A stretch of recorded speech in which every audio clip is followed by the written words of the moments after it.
కలేల్కర్ అనేట ఆయన ఒక బ్రాహ్మణుడు. కాకా కలేల్కర్. ఈ పేరు కూడా మన పిల్లలకు తెలవనియరు, ఈ పేరు కూడా మన పిల్లలు చదవనియరు. కాకా కలేల్కర్ కమిషన్ 1953లో వచ్చింది. 53లో కాకా కలేల్కర్ కమిషన్ వస్తే దేశవ్యాప్తంగా తిరిగి 2933 కులాలను గుర్తించి ఇగో వీళ్ళంతా ఓబీసీలు, వీళ్ళకు 50% రిజర్వేషన్లు ఇవ్వాలి అన్నాడు. రిపోర్ట్ ఇచ్చిండు 1955లో. ఎవరికి ఇచ్చిండు? నెహ్రూకి ఇచ్చిండు. నెహ్రూ రిపోర్ట్ మొత్తం చదువుకున్నాడు. వాయబ్బాయి ఈ రిజర్వేషన్లు కనుక పొరపాటున ఇచ్చినాం అనుకో, సాగలోళ్ళు ఎమ్మెల్యేలు అవుతారు, కుమ్మరోళ్ళు ఎంపీలు అవుతారు, మంగళోళ్ళు మంత్రులు అవుతారు, కుమ్మరి కమ్మరోళ్లకు పోటీ చేసే అధికారం వస్తుంది, వీళ్ళందరికీ ఎక్కడికి వెళ్ళి రిజర్వేషన్ ఇవ్వాలని చెప్పేసి వెంటనే ఒక ఉత్తరం రాసిండు మొత్తం ముఖ్యమంత్రులకు. ఆ రోజు దేశం అంతా కాంగ్రెస్ ముఖ్యమంత్రులే, మన శ్రీధర్ బాబులే దేశం అంతా. అప్పుడు వాళ్ళందరికీ ఉత్తరం రాసిండు. ఏం రాసిండు? మీరు కాకా కలేల్కర్ కమిషన్ను అమలు చేయొద్దు అని రాసిండు ఒక దేశ ప్రధానమంత్రి. అంతేకాదు పొరపాటున ఈ కమిషన్ రిపోర్ట్ ఎక్కడ బయటికి పోతుందో, ఎక్కడ బీసీలు ఏకమవుతారో, ఎక్కడ పుట్టమది లాంటి వాళ్ళు ఈ బీసీల ఇళ్లకు తిరిగి ఒక తాడి మీదకి తెస్తారు అని చెప్పేసి ఆయన ఏ కాకా కలేల్కర్ అయితే కమిషన్ రిపోర్ట్ రాసిండో ఆయనను పిలిపించుకున్నాడు పార్లమెంట్లకు. పిలిపించుకొని ఏమ్రా నిన్ను కమిషన్ చైర్మన్ చేసింది ఎందుకు?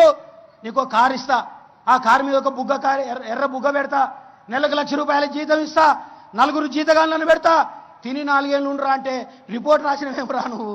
ఆ రిపోర్ట్ కూడా బీసీలకు అనుకూలంగా రాసినవేమ్రా? నువ్వు ఇమ్మడి పోయి కూర్చొని బాగా ఆలోచన చేసినట్టు యాక్టింగ్ చేసి మళ్ళీ ఉత్తరం రాయి వెళ్ళిపో అన్నాడు. అప్పుడు కాకా కలేల్కర్ పోయి కూర్చొని బాగా ఆలోచన చేసి ఒక ఉత్తరం రాసిండు. ఏం రాసిండు? అయ్యా నెహ్రూ గారు, నేను బీసీలకు రిజర్వేషన్లు ఇవ్వమని రాసిన నిజమే, కానీ ఆ రిపోర్టు మీద నాకు నమ్మకం లేదు అన్నాడు. ఆ రిపోర్టు మీద నాకు నమ్మకం లేదు. ఇంతకుముందు చెప్పిన బాబనోళ్ళ పంచాయతీ ఎట్టుంటుందో ఇద్దరు కలుపుకొని కథ నడిపించారు.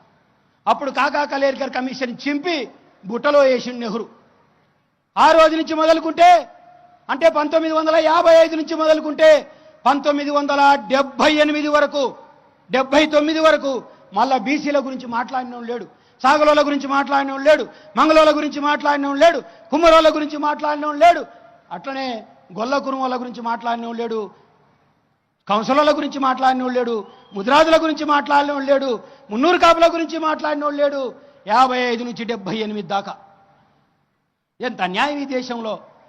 50% ఉన్న ప్రజానీకానికి రిప్రజెంటేషన్ లేకుండా చేయడం అనేది ఇది ఎంత దుర్మార్గమైన పని ఒక్కసారి మీరు అర్థం చేసుకోవాలని కోరుతా ఉన్నాను. అప్పుడు జనతా ప్రభుత్వం వచ్చింది 1978లో. వచ్చినప్పుడు ఒక కమిషన్ వేశారు.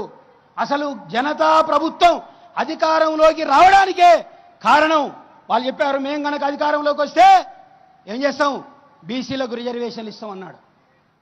అట్లంటేనే జనతా ప్రభుత్వం అధికారంలోకి వచ్చింది, లేకపోతే అంత సీన్ లేదు అక్కడ. కాబట్టి పాలకులు ఎవరు ఉన్నా సరే వాళ్ళకు మనం